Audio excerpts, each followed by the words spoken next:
안녕하세요. 송영선입니다. 시사 360 시작하겠습니다. 베네수엘라에는 현재 대통령이 둘입니다. 차베스의 운전기사 그리고 택시기사를 하던 마두로, 어찌됐든 선거로 당선 대통령과 그리고 과이도라는 국회의장 출신으로 임시 대통령을 하고 있는 과이도, 이렇게 둘입니다. 과이도는 미국이나 유럽 쪽에서 지지를 얻고 있고 합법적인 지도자로, 그리고 중국과 러시아는 마두로 편을 들고 있습니다. 미국이 이란 원유를 수출하는데 금지를 내렸습니다. 이란 원유 수입할 수 없다라고 작년 11월 달부터 그런 명령을 내렸지만 예외 국가로 8개국을 인정을 해줬습니다. 그 중에 가장 큰 이란 석유 수입에 기대고 있는 나라가 중국이나 일본, 그리고 한국도 양으로는 그 정도 안 됐지만 퍼센티지로 보면 우리의 초경질류는 50%를 이란에 의존하고 있는 거 보면 전적으로 이란이 가장 중요한 원유 수입국이면 틀림이 없습니다. 미국으로부터 이런 뿅망치를 맞은, 뿅망치보다 큰 망치죠. 실질적인 엄청난 망치를 맞은 중국이, 사실은 뭐 중국은 작년 9월 달부터 미국 원유는 수입 안 하겠다고 선언을 하고 다른 대안을 찾는다고 나름대로 애를 써서 서아프리카 쪽에 많은 그 원유 공급 라인을 찾고, 또 러시아로부터 많이 사들임으로써 이란이 설사 이란의 원유 수입의 예외 조치가 중단이 되더라도 원유 수입에 문제가 없도록 하기 위해서 러시아, 아프리카 쪽에 길을 많이 터놓고, 그리고 최근에는 지난 3월 31일 사우디아라비아와 또 만나서 이란이 원유 공급을 못할 때는 사우디아라비아가 그 부족한 부분을 충족해 주겠다라고 또 양국이 합의한 상황입니다. 계속 이렇게 갈까요?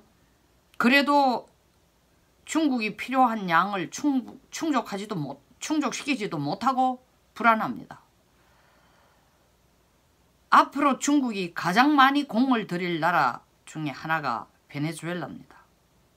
석유 확보를 위해서 이란을 중국의 가장 안정적인 석유 공급지로 만들려고 애를 무진장 썼습니다. 물론 현재로서 수입량은 사우디아라비아에서 제일 많이 가져오지만 사우디아라비아는 어쨌든 간에 뭐 때에 따라서는 친중, 친러 쪽, 참 중국과 러시아 쪽에도 기웃기웃하지만 그러나 그 발을 친미 쪽에 붙이고 있습니다. 그러니까 이란만큼 편한 나라가 아니에요. 근데 이란하고 이렇게 관계에 컷오프를 당하고 나니까 안정적인 원유 공급국이 필요합니다. 이미 중국은 그걸 내다봤어요. 베네수엘라가 세계 총 석유 생산량의 18%가 베네수엘라에서 생산했는데 산유국 1위죠. 그런데 지금 뭐 석유 국유화하고 난 뒤부터 돈을 파퓰리즘 이런 정책을 쓰면서 돈을 흥청망청 쓰다가 보니까 석유 채굴을 하는데 필요한 새로운 장비라든가 개발이라든가 이거 투자를 못해가 심지어 얼마 전에 베네수엘라 자체가 정전 사태가 일어나기도 했습니다. 중국은 베네수엘라의 이 어마무시한 유전에 탐을 내고 2007년부터 10수년간에 걸쳐서 엄청난 돈을 투자를 해왔어요. 유전 개발과 그리고 원유 공급의 원활한 확실한 이 공급처를 만들기 위해서 약 500억 불 정도를 2007년부터 지금까지 투자를 해왔습니다. 60조 정도 되죠. 55조 정도 됩니까? 55조 정도 됩니다. 그리고 또 베네수엘라는 무기를 중국에서부터 어마무시하게 사옵니다. 1위가 러시아로부터 사와요. 2위가 중국입니다. 그러니까 중국은 무기를 팔면서 기름을 사가는 식으로 했어요. 그리고 또 기름을 공동 생산하자고 베네수엘라 국영 기업 석유 회사인 PDVSA와 합작 체결도 맺고 추진해왔습니다. 자, 이란 석유를 받아 수입할 수 없다. 당연히 베네수엘라로 중국이 눈을 돌리죠. 근데 그 500억 불 투자한 것 중에서 아직까지 베네수엘라가 다 못 갚은, 중국에게 다 못 갚은 빚이 한 200억 불 정도 된답니다. 23조죠. 베네수엘라로 현재 베네수엘라의 경제 상태로는 천문학적인 숫자입니다. 그런데 미국이 지난 1월에 PDVSA 같은 베네수엘라에서 제일 큰 국영 석유 기업에 제재를 가했어요. 거래 제재, 무역 제재, 석유 수출 제재, 현금 동결. 그리고 이 회사가 미국이나 러시아나 뭐 중국이나 다른데 투자해 놓은 돈까지 동결하는 식으로.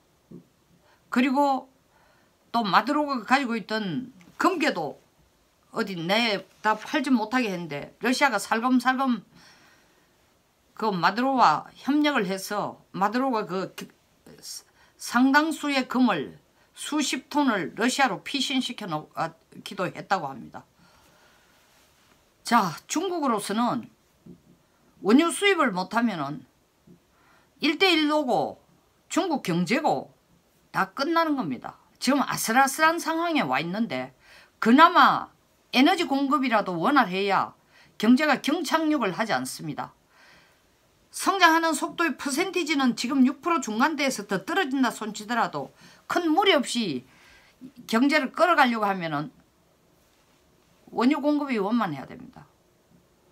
제일 만만한 나라가 지금 베네수엘라예요. 베네수엘라에서 중국이 굉장히 노심초사한 건 과이도가 미국이 지지하고 있는, 그리고 유럽이 지지하고 있는 정치 지도자이니까, 임시대통령이니까 그 과이도가 사실 중국의 빚은 마두로하고 그 전에 또 차베스하고 맺은 체결이지 나하고 맺은 체결하니까 그건 무효다 할까봐 굉장히 걱정을 해서 중국이 과이도와 굉장히 적극적인 외교를 많이 해가 과이도는 현재 중국도 예스, 미국도 예스인 입장이에요. 중국과의 사이도 좋게 지내고 싶다라는 게 과이도의 입장이에요. 미국이 그 원조를 해주려고 하는데도 마두로는 절대로 안 받겠다고 거절했습니다. 이거는 미 제국주의가 우리나라 뺏으려고 하는 짓이다 하고 국민들에게 거짓 홍보를 하면서 3월 말부터 중국 것과 러시아의 구호물자는 지금 받아들이고 있어요. 러시아 같은 경우에 카라카스, 베네수엘라 수도 카라카스에 2대 전폭기, 전략 폭격기까지 갖다 놨고 조그마한 기지까지 만들어 놓고 있습니다. 중국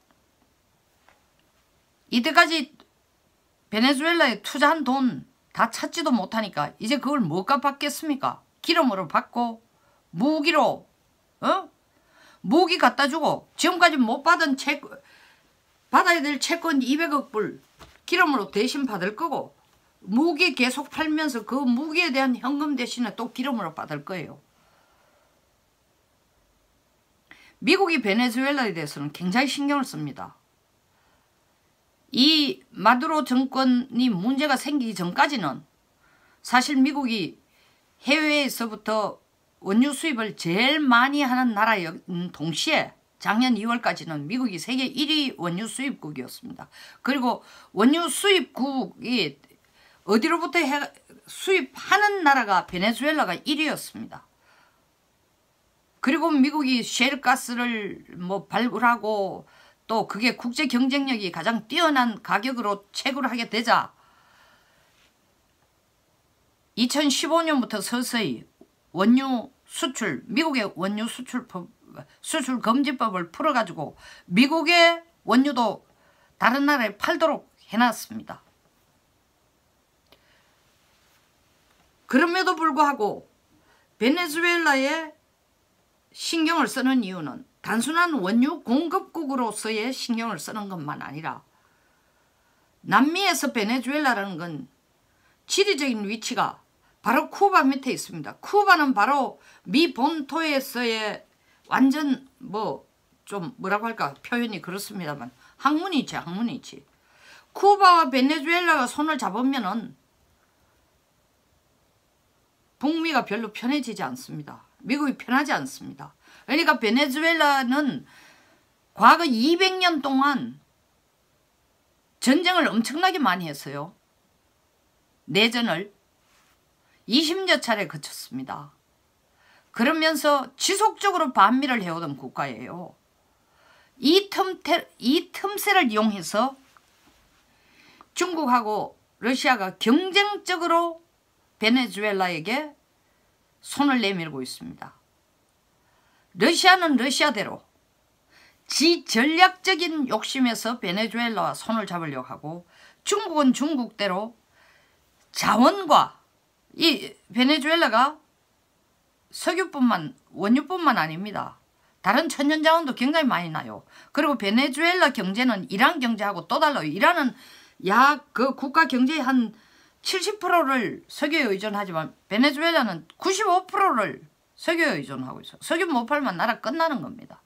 그러니까 십수년 전부터 중국이 이 베네수엘라 석유 국영회사와 손을 잡고 합작해서 개발하려고 했는데 앞으로 그 베네수엘라와 합작해서 석유를 생산하는데 훨씬 더 가일청 노력을 가할 것으로 봅니다. 이란 대신에 어느 나라가 있어야 될 거 아닙니까? 공급국이 있어야 될 거 아닙니까? 근데 베네수엘라는 해볼만 하다는 거죠. 왜냐하면은 정서적으로도 이념적으로도 반민데다가 친중인데다가 친러시아인데다가 이때까지 투자해 놓은 것도 있고 돈 받을 것도 있고 또 무기도 곧잘 중국 거 사가고 아니 구호물자를 갖다 주는 러시아가 군인 구호물자를 군인 100명이 구호물자를 들고 들어온 거예요. 약 35톤에 해당하는 구호물자를 끝까지 미국 구호물자는 받지 않으면서 왜 군인이 왔어요? 마두로가 독재를 유지하려면 핵 개발하고 미사일 개발하고 싶은 욕심이 당연히 생깁니다. 러시아만 그렇게 할 거 아닙니다. 중국도 반드시 북한에게 핵기술, 미사일 기술을 전수해 줬듯이 미사일 기술은 사실 핵기술은 북한의 핵기술은 러시아에서 많이 들어왔지만 미사일 개발은 중국에서 가장 많은 도움을 받았습니다. 처음 스커드 미사일이라든가 이게 북한 고유의 미사일을 개발하기 전에 모형을 아주 초단거리는 몰라도 600km 이상 되는 미사일 개발은 전부 중국, 러시아의 모델을 가지고 했습니다. 특히 중국 모델을. 그러니까 미사일 개발 기술까지도 전해주면서 무기도 팔면서 석유회사 합작 투자라고 얘기하면서 실질적으로 이란 유전을 중국이 도리를 하려고 했던 게 안 됐으니까 이제는 베네수엘라 쪽으로 고개를 돌릴 것이다. 중국이 절대 죄송합니다. 대안 없이 가만 앉았고 미국한테 얻어터지고 가만 앉았지를 않을 겁니다. 그 베네수엘라가 그렇게 되면은 또 다른 뭐 과거에도 그렇게 위험성이 있었지만 중국이 그렇게 적극적으로 자기들의 원유 공급처라는 이름 하에 원유 공급처뿐만 아니라 군사적인 관계를 맺고 자기들이 속된 말로 중국식 식민지로 만들려고 하면은 베네수엘라가 또 다른 미중의 패권 경쟁이 이루어지는 하나의 지역이 될 겁니다. 지켜봅시다. 중국이 어떻게 베네수엘라에 더욱더 적극적인 그리고 베네수엘라가 얼마나 호감을 가지고 중국의 접근을 받아들일 것인지 중국이 얼마나 친밀하고 적극적인 전략으로 이란에 다가가듯이 베네수엘라에 이란 유전에 다가가듯이 베네수엘라 유전에 다가갈 것인지 한번 지켜보겠습니다. 또 하나의 더 플래시 포인트가 생겼습니다. 미중 패권 경쟁의. 자, 여기서 마치겠습니다. 공감하시면 좋아요, 구독 그리고 공유를 부탁드리겠습니다. 감사합니다.